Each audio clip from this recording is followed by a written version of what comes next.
Partners that constantly threaten to leave you, part 2.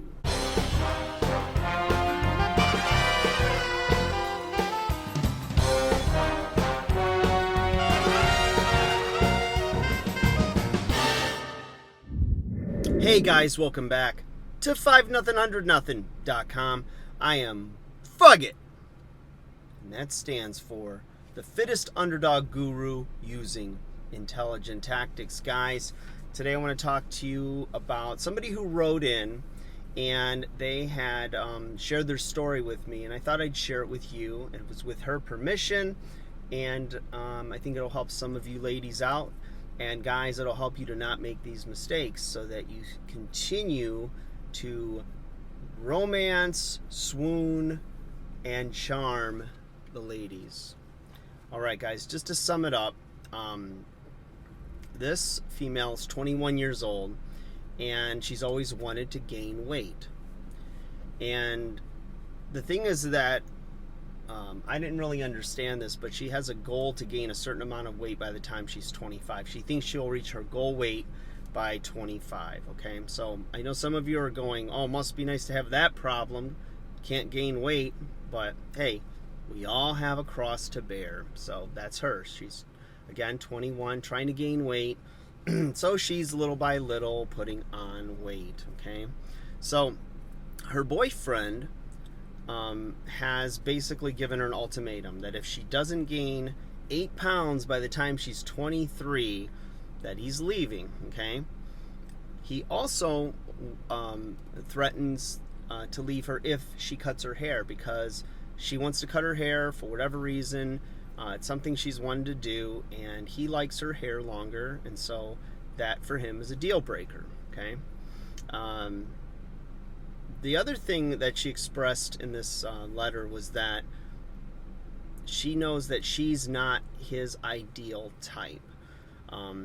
It's funny, my fiance, her ex-husband, often told her that she wasn't his type, and he had a certain type, and he named like the movie star equivalent that had all those physical characteristics, and it's nothing like her. And when I met her, I realized she was exactly my ideal type, and that's what I think caused a massive amount of initial attraction.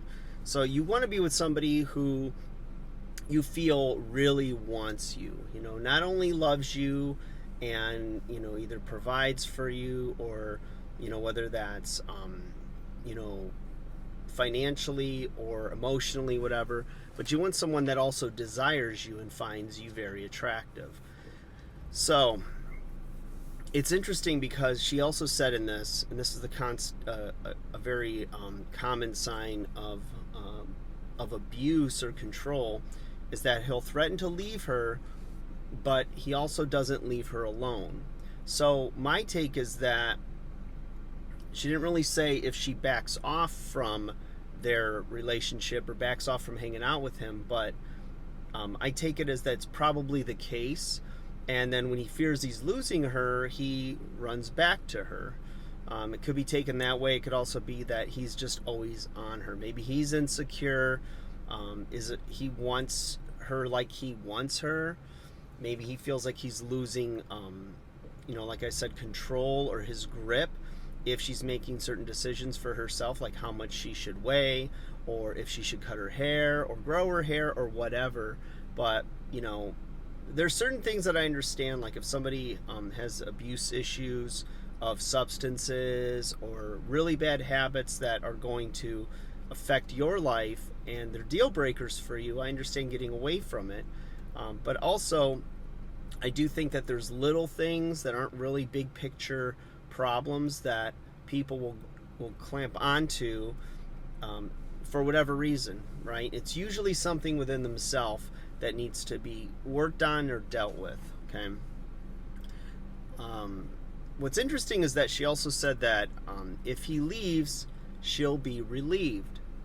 Now, that tells me that, she's already made up her mind that her life would be better without him. She feels a lot of pressure, a lot of pain in this relationship, and you can tell she doesn't feel like she's herself, that she's got to be something she's not in order to make this other person happy. And it's not healthy. It's no way to live.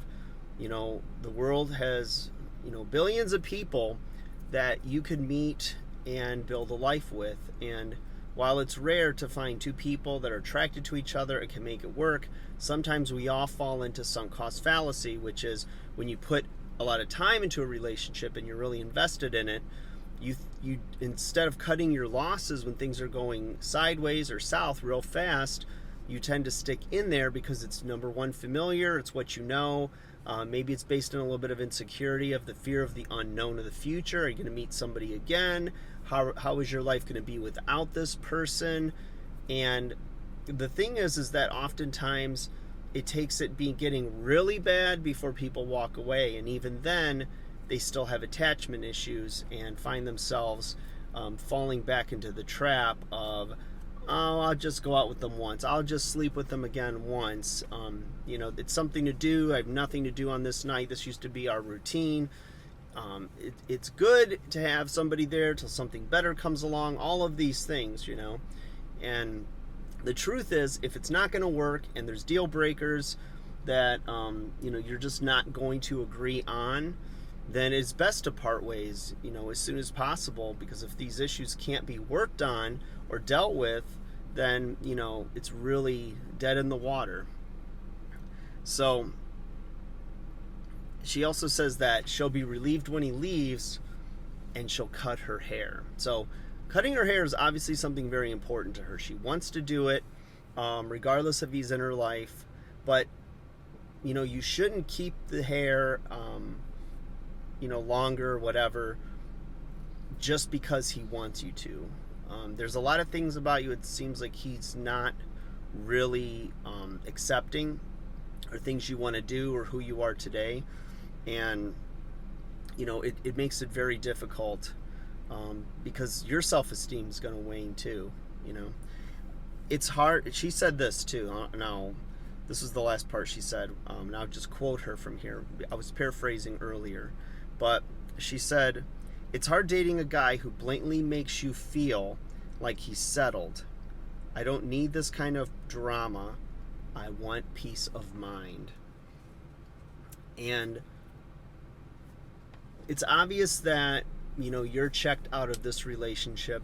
You've already realized that if he's not going to accept you for who you are and what you want to be, that you want to get out. But for whatever reason, you're still in this relationship.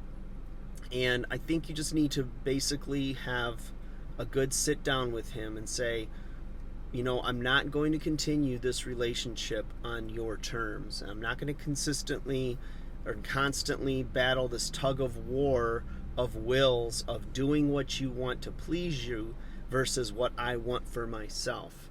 At the end of the day, if you're making all these changes or you're not changing in order to make the person you're with happy, you're not going to be happy. And when you're not happy, even if they're happy, you're going to have a lot of resentment. And, you think you can live with it and you think you could be okay with it, but there's going to come a time when it's like a time bomb and it's going to explode. And, you might see, assuming you stay in the relationship, you might see yourself developing unhealthy behaviors or coping mechanisms in order to just get through the day. And you don't want to do that. You don't want to be with somebody that you're not in love with, somebody who's nurturing, supportive, encouraging. And it sounds from your letter that this is not the person for you if this is the case. So I would just encourage you, have the hard, come to Jesus meeting, sit down, talk about things, figure out some healthy boundaries. And if these are terms that of agreement that you can both agree to, if he can't respect you enough to let you be yourself and love you for that person, then believe me, there are so many others that will. Good luck with that. Keep me posted. Guys, like, share, subscribe. Hope you enjoyed that. Hope it helped you out. Let me know. Leave me a like, and I'll talk to you all again soon. Take care.